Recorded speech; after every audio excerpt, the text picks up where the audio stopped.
बहुत बहुत स्वागत है आपका। Thank you very much for coming to the video. I suggest you to watch this video till the end because you gonna learn many new sentences which you can use in your conversation when you will be talking to somebody in English. दो tips आपको मैं बता देता हूं और बाकी के दो टिप्स आपको मैं वीडियो के दौरान ड्यूरिंग द वीडियो बताऊंगा, जिनको अप्लाई करके आप अपने कम्युनिकेशन को बहुत ज़्यादा इन्हेंस कर सकते हैं। सबसे बड़ी समस्या कहाँ आती है? नॉर्मल कॉन्वर्जेशन सब लोग कर लेते हैं, क्वेश्चन आंसर्स, जैसे कि how are you, I am fine, what do you do, I am a student. इस प्रकार के क्वेश्चन आंसर्स में किसी को प्रॉब्लम नहीं है। प्रॉब्लम आती है स्टोरी टेलिंग में, when you are required to speak English continuously. जब आपको कंटिन्यू इंग्लिश बोलनी पड़ती है तब दिक्कत आती है और वहाँ फंस जाते हैं, because most of the people try to speak by translating from Hindi. Actually translation doesn't work at all. बिल्कुल भी ट्रांसलेशन से काम नहीं चलता है। बिटर ट्रूथ है, एक कड़वी सच्चाई है। हर सिचुएशन के लिए आपको सेंटेंस पता होना चाहिए। रेडीमेड सेंटेंस होते हैं, कोई भी व्यक्ति at the same time translate करके इंग्लिश नहीं बोल सकता है। तो 5000 सेंटेंसेस आपको सुनने पड़ेंगे, that I repeat in my every video. Now lecture finishes here. अब हम प्रैक्टिस शुरू करते हैं। एक छोटी सी स्टोरी हम इस सेशन में बताएंगे, जिसके अंदर कई सारे नए सेंटेंसेस आपको सीखने को मिलेंगे। और जब भी आप इस तरीके की किसी सिचुएशन में आते हैं, then definitely you can recall the sentence and change the person's name and work. एक दिन मुझे बहुत भूख लगी थी। हाँ, एक दिन मुझे बहुत भूख लगी थी। अब एक चीज़ को कहने के बहुत सारे तरीके हो सकते हैं। मैं इस तरीके से कहूँगा, I was very hungry one day. या फिर इसको आप कहीं से भी स्टार्ट कर सकते हैं। One day I was very hungry, I was feeling very hungry. तो ये कई सारे तरीके हैं सेंटेंसेस को बोलने के। जो भी चीज़ मैं स्क्रीन पे लिखता हूँ, I would request you to please repeat each and every sentence with me, क्योंकि जब आप बोलेंगे तो आपको ऑटोमेटिकली इसका लॉजिक, ग्रामर समझ में आने लगेगा। ये सोच के बैठना नहीं है कि मैं सिर्फ देख रहा हूँ, समझ रहा हूँ। समझने की ज़रूरत नहीं है। जब आप बोलोगे then automatically you will become comfortable with the pronunciation and you will also start understanding the logic, the structure of the sentences, like how a sentence is started in a particular situation. I will be speaking in Hindi sometimes, लेकिन this is a kind of listening test. सुनने की भी कोशिश करो and try to note how do I start the sentence and where I and that. कहाँ पे शुरू करता हूँ, कहाँ पर सेंटेंस को मैं खत्म कर देता हूँ। ऑलराइट, मैंने फ्रिज में देखा, this is a kind of situation. शब्दों को ट्रांसलेट नहीं करना है, you have to try to understand the situation, like where I am using this type of sentences. मैं भूखा था, भूख लग रही थी मुझे, I was hungry one day, I looked in to the fridge. मैंने फ्रिज में देखा, यानी ढूंढने की नीयत थी मेरी। I looked in to the fridge, मैंने फ्रिज में देखा। लुक, ये जो वर्ड है ना लुक, ये हम ऐसी जगहों पे इस्तेमाल करते हैं जहां पर हम कोई चीज को सर्च कर रहे हैं। जैसे कि मैं जॉब ढूंढ रहा हूं, so I am looking for a job. मैं तुम्हें ही ढूंढ रहा था, I was looking for you only. तो इस तरीके के सेंटेंस में हम लुक का इस्तेमाल करते हैं जहां पर आप किसी चीज को ढूंढ रहे हैं। ऑलराइट, उसके बाद में, लेकिन फ्रिज में खाने के लिए कुछ भी नहीं था। फ्रिज में खाने के लिए कुछ भी नहीं था। Can you try to speak this sentence in English? And if you haven't subscribed my channel, please do subscribe, because I upload a practice session every day by 12:30 in afternoon, and you can also attend my live sessions by 9:30 p.m. every day. I don't take even a single off.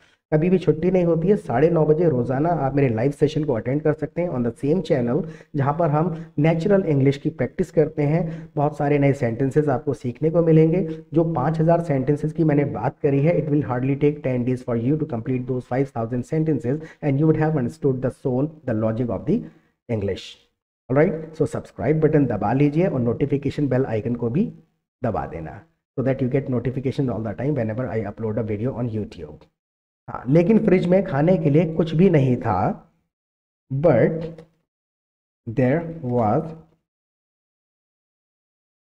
Nothing to eat. खाने के लिए कुछ नहीं था, there was nothing to eat in the fridge. I request you to please speak this sentence with me, but there was nothing to eat in the fridge. There was nothing to eat, खाने के लिए कुछ नहीं था, there was nothing to eat. उसके आगे थोड़ा सा और एडिशनल 2 वर्ड जोड़ गए हैं, इन द फ्रिज। घर में खाने के लिए कुछ नहीं था, there was nothing to eat at home. घर के लिए एट होम ही इस्तेमाल करते हैं। Alright, now the second sentence is, मैंने पूरे किचन में देखा। Okay, let me write this. मैंने पूरे किचन में देखा, मुझे कुछ नहीं मिला। अब देखा यानी कि ढूंढा, ट्राई टू अंडरस्टैंड। मैंने पूरे किचन में देखा लेकिन कुछ भी नहीं मिला। आई लुक्ड, देखा, I looked across, I looked across, या फिर I looked around the kitchen भी आप इस्तेमाल कर सकते हैं. I looked across the kitchen, I looked around the kitchen, but I didn't, कुछ नहीं हुआ, I didn't find anything. I looked across the kitchen but I didn't find anything. मैंने पूरे किचन में देखा. I looked across the kitchen, लेकिन but I didn't find anything. मुझे कुछ भी नहीं मिला. I didn't find anything. I request you to please repeat this sentence with me. बोलने की कोशिश करो because it will help you improve your pronunciation. जब आप किसी से बात करेंगे तब आपको शब्दों के बारे में सोचना नहीं पड़ेगा कि इस शब्द को कैसे बोलूं. Alright, I hope you pronounced the sentence. मैंने सोचा एक मैगी ले आऊं. मैंने सोचा एक मैगी ले आऊं. I thought, और क्या सोचा? I thought of, जब भी मैंने कोई विचार किया, जब मैंने सोचा, I thought of getting a Maggi. मैंने एक मैगी लाने का सोचा, या आप बाइंग यूज भी कर सकते हैं. I thought of buying a Maggi. I thought of getting a Maggi. मैंने सोचा एक मैगी ले आऊं. लेकिन एक दिक्कत थी. But there was a problem. जब भी कोई चीज एग्जिस्टेंस बता रहे हैं, there is a problem, कोई दिक्कत है, there is a problem. Problem थी तो there was a problem. I hope इतना बेसिक्स ऑफ ग्रामर आपको आते ही होंगे. दरअसल मुझे मैगी बनानी नहीं आती थी. दरअसल के लिए एक्चुअली हम लोग यूज कर लेते हैं. Actually I didn't. जब भी हम पास्ट की बात करते हैं, कोई काम मुझसे नहीं हुआ, मैंने नहीं किया, मुझसे कनेक्टेड है. आई डिडंट, और क्या नहीं था? I didn't know. मैं नहीं जानता था तो I didn't, my gosh I made a mistake. I didn't know, मैं नहीं जानता था. क्या नहीं जानता था? How to make Maggi. अब देखिए यहाँ पर एक छोटी सी गलती हो गई है. हमने क्या किया? लिटिल ट्रांसलेशन कर दिया. जब हम शब्दों को ट्रांसलेट करते हैं तो दिक्कतें आती ही हैं. मेक नहीं होता है ना, कुक होता है. हम कुक करते हैं, बनाते नहीं हैं उसको. हिंदी में बोल देते हैं बनाया. Actually I didn't know how to cook Maggi. बोलने की कोशिश करो. And whatever sentence I am writing on the screen, इसके आधार पे आप कोई भी सेंटेंस बनाने की कोशिश करो. And if you have any doubt, any suggestions during the session, please write in the comment section. You will definitely get an instant reply within 5 to 10 seconds. हाँ, मुझे मैगी बनानी नहीं आती थी. I didn't know how to cook Maggi. क्योंकि मैंने पहले कभी ट्राई ही नहीं किया था. Because I had, कोई भी काम मैंने नहीं किया था. I had never tried before. क्योंकि मैंने पहले कभी ट्राई नहीं किया था. बिकॉज, और क्या नहीं किया था? I had never, कभी नहीं किया था मैंने.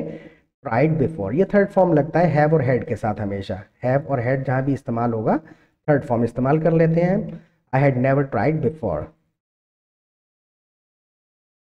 मैं बाहर गया और एक मैगी का पैकेट ले आया. आई वेंट, मैं गया. आई वेंट आउटसाइड, मैं बाहर गया. And bought a packet of Maggi. मैं बाहर गया. I went outside and bought a packet of Maggi. Bought हर जगह सेकंड फॉर्म इस्तेमाल हो रही है because we are talking about past. कुछ पास्ट में किया गया है. Repeat this sentence with me, speak it out. Pause करके बोलने की कोशिश करो, लेकिन बोलो. जब आप बोलेंगे तो ऑटोमेटिकली ग्रामर समझ में आ जाएगी. और एक चीज मैं बताता हूँ, listen to me carefully now.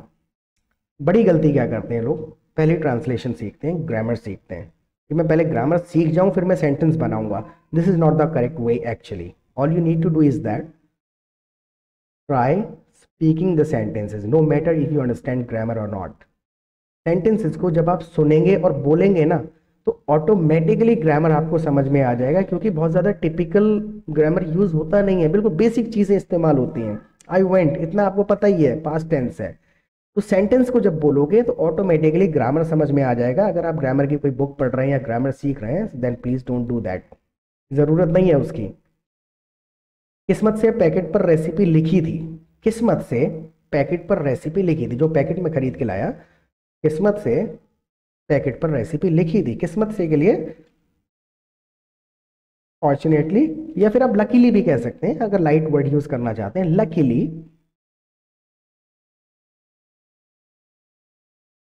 The recipe was written on the packet. Fortunately, the recipe was written on the packet. Fortunately or luckily, the recipe was written on the packet. Speak this sentence with me. Recipe packet पर लिखी थी, recipe was, the recipe was written, third form है यहाँ पर इस्तेमाल होती है। जैसे इस प्रकार के सेंटेंसेस में थर्ड फॉर्म इस्तेमाल होती है। ग्रामर समझने बैठेंगे then you will definitely get stucked into it and you will not be able to speak English fluently. Don't try to deep dive into it, simply speak the sentences. When you will repeat this type of 2 or 3 sentences, then automatically you will understand the logic, how these sentences and why these sentences are constructed that way. All right, सबसे पहले मैंने थोड़ा पानी लिया, सबसे पहले मैंने थोड़ा पानी लिया, सबसे पहले के लिए वेरी फर्स्ट, सबसे पहले very first I took some water, very first I took some water, सबसे पहले मैंने थोड़ा पानी लिया, उसे पैन में डाला। पैन कहा जाता है मतलब जिसको हम भगोना, फ्राई पैन वगैरह वटेवर जो लोग कहते हैं हिंदी में, उसे पैन कहा जाता है। उसे मैंने पैन में डाला, किसको डाला था? पानी को, उसे मैंने पैन में डाला। आई पोर किया जाता है इस तरीके की कंडीशन को, लुक इनटू द इमेज। जब भी हम ऊपर से कोई चीज पानी लिक्विड डाल रहे हैं then you are pouring it. I poured the water into the pan. दो जगह पे द वैसे नहीं आता, I poured water into the pan. This will be the exact usage of this sentence whatever. हाँ, I poured water into the pan. I don't know if I wrote the spelling correct of pen. फिर मैंने gas जलाई, फिर मैंने gas जलाई। then मतलब फिर I turned on the gas, then I turned on the gas, फिर मैंने गैस जलाई। सेकेंड फॉर्म लगा दिया है हमने, जब भी गैस जला रहे हैं तो टर्न ऑन कर रहे हैं, गैस बंद कर रहे हैं तो टर्न ऑफ कर रहे हैं। कई सारी चीज़ों को टर्न ऑफ टर्न ऑन किया जा सकता है, जैसे कि पंखा चलाया मैंने, I turn on the fan. पंखा बंद किया, I turn off the fan. TV चलाया, I turn on the television, या फिर बंद किया तो I turn off the TV. जो भी चीज़ें ऑन ऑफ की जा सकती हैं उनको आप टर्न ऑन या टर्न ऑफ ही कर देते हैं। हाँ, फिर मैंने पानी को उबलने दिया, मैंने पानी को उबलने दिया। जब भी कोई काम होने दिया जाता है देन आई लेट, ये सेकेंड फॉर्म है। लेट का लेट ही रहता है, पास्ट है तब भी उसमें हम सेकेंड फॉर्म का ही लेट ही बोल रहे हैं इसको। Then I let the water boil, मैंने पानी को उबलने दिया, I let the water boil. उबलने दिया मैंने पानी को, I let the water boil. I hope you are repeating each and every sentence with me. I let the water boil. What I did next, उसके बाद मैंने क्या किया, उसके बाद मैंने उसमें मैगी डाल दी, मैंने पानी में मैगी डाल दी, उसके बाद मैंने उसमें मैगी डाल दी। Thereafter, let me explain this word first. देखिए, जब भी ऐसी कंडीशन आती है, जब हम चीज़ें बताने शुरू करते हैं कंटिन्यूसली, जैसे कि मैंने पानी लिया, उसके बाद पानी उबलने दिया, उसके बाद पानी में चीनी डाल दिया, उसके बाद नमक डाल दी, जब भी उसके बाद हम बार बार इस्तेमाल करते हैं ना, तो हर बार हम इस चीज़ को इस्तेमाल नहीं करेंगे देन नो। तरीका क्या है इसको ज़्यादा इंप्रेसिव बनाने के लिए, I took water, then I let it boil, after that I put Maggi into it, thereafter. तो मीनिंग सबका वही है। देखिए, देन का मतलब भी वही है, आफ्टर दैट का मतलब भी वही है, और देयर आफ्टर का मतलब भी वही है, लेकिन आप बार बार एक वर्ड को रिपीट नहीं करेंगे। It actually doesn't sound impressive, अच्छा नहीं लगता है। तो आपको 2-3 वर्ड पता होने चाहिए। देयर आफ्टर, उसके बाद मैंने मैगी डाल दी। Thereafter I put Maggi into it, पानी में मैंने मैगी डाल दी। Thereafter I put Maggi into it. उसके बाद नेक्स्ट स्टेप, फिर मैंने मैगी को 2 मिनट पकने दिया। अब मैंने कोई काम होने दिया, 2-3 बार जब रिपीट करोगे तो याद होने लगेंगे। फिर मैंने मैगी को 2 मिनट के लिए पकने दिया। आई लेट, कोई काम होने देता हूं मैं तो आई लेट, होने दिया था तब भी वही रहेगा। आई let Maggi cook for 2 minutes. I let Maggi cook for 2 minutes. मैंने मैगी को कुक होने दिया 2 मिनट के लिए। टाइम के साथ हमेशा फॉर लगा रहे हैं हम। आई let Maggi cook for 2 minutes. जैसा कि पैकेट पर लिखा था, मैंने मैगी को 2 मिनट पकने दिया। I let Maggi cook for 2 minutes. क्यों पकने दिया? जैसा कि पैकेट पर लिखा था, as it was written on the packet. As, जैसा कि it was written on the packet. Now I give you an exercise. देखिए इन 2 सेंटेंसेस को आप एक साथ बोलने की कोशिश करो। I let Maggi cook for 2 minutes as it was written on the packet. Automatically जब 2-3 बार इस सेंटेंस को पॉज कर लीजिए और 2-3 बार इसको बोलने की कोशिश करो, it will sound natural and you will feel like you are speaking English with emotions and feeling. Whatever you are speaking you are understanding too. जो भी आप बोलेंगे उसको समझ आने लगेगा मैं क्यों बोल रहा हूँ ये। I let Maggi cook for 2 minutes as it was written on the packet. Speak this sentence at least thrice. You will automatically understand the structure and grammar. Automatically समझ आएगा. I'm waiting for you.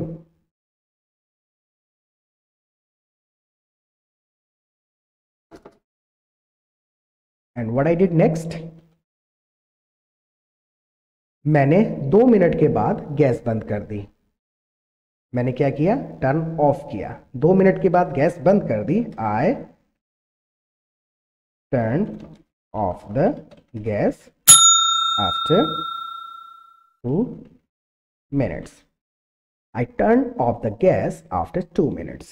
2 minute के बाद gas बंद कर दी। I want you to repeat this sentence. बोलो मेरे साथ में। मैंने मैगी पैकेट में डाली। My gosh, what I did? हाँ, मैंने, चलो इतना करो, छोटा कर लो। मैगी प्लेट में डाली और खाने में बहुत मजा आया। I put Maggi in the plate. डाली, I put Maggi in the plate and enjoyed eating it. What is happening in this process? Try to understand. We don't need to translate word for word. शब्दों को translate नहीं करना होता है. The purpose of making this kind of sessions, like I want you to learn these sentences for particular situations. एक situation में sentence बनेगा कैसे, ये चीज आपको पता होनी चाहिए. I put Maggie into the plate and enjoyed eating it. So I hope this session helped you. How was your experience? Please let me know in the comment section. If you have any suggestions or queries, you can write in comment section because I keep reading comments all the day, and if I feel like I reply too. अगर मुझे लगता है कि चलो reply किया जाए तो मैं रिप्लाई भी करता हूँ. एंड आपने अगर सब्सक्राइब नहीं किया है तो सब्सक्राइब कर लीजिएगा और हर सेशन को कम से कम 2-2, 3-3 बार देखो, because patience is the key to success. आपको पेशेंस रखने पड़ेंगे. It will not happen all of the sudden. Try to understand. अचानक से नहीं होगा, and nor it is going to take decades. ना ही इसमें दशक लगेंगे. Nor it is going to take decades. दशक भी नहीं लगेंगे. हाँ, 3-4-5 महीने का समय ऑनेस्टली लग जाएगा to become fluent at speaking English. Fluent होने के लिए समय लग जाएगा, क्योंकि आदत डालना है. ऐसा नहीं है ना समझना है, आदत डालने में टाइम लगता है. तो आदत पड़ेगी कैसे? When you will speak these long sentences repeatedly. जब लंबे लंबे सेंटेंसेस को आप बोलोगे बार बार तो आपको साउंड्स याद हो जाएंगे and you will be speaking English fluently. Alright, so it has been a good session with you. Please watch this at least twice, and don't forget to attend my live session by 9:30 p.m. on the same channel. I'll be waiting for you. Bye bye.